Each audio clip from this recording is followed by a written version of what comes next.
বিশ্বনবী পাগলের মতো একবার হাউজে কাউসারে যাবেন, একবার সিরাতে যাবেন, একবার পুলসিরাতের দিকে, একবার হাউজে কাউসারের দিকে পাগলের মতো দৌড়াতে থাকবেন।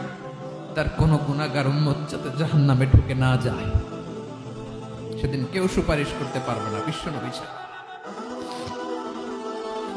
এজন্য ৫ নম্বরে আল্লাহ বললেন, মান যাল্লাযী ইয়াশফাউ ইনদাহু ইল্লা বিইযনিহি।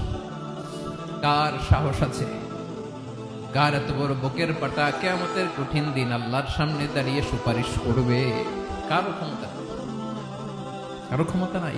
বিশ্বনবী সেদিন সিজদায় পড়ে উম্মতের জন্য কাঁদবেন, সবাই কাঁদবে, নফসি নফসি, আল্লাহ আমারে বাঁচাও, আল্লাহ আমারে বাঁচাও। বিশ্বনবী বলবেন, উম্মতি উম্মতি। বিশ্বনবী আমার জন্য কাঁদবেন, আপনার জন্য কাঁদবেন, আমাদের জন্য সেদিন কেঁদে কেঁদে জাহান্নামের দরজায় দাঁড়িয়ে আমাদেরকে টেনে টেনে জান্নাতে ঢুকাবেন।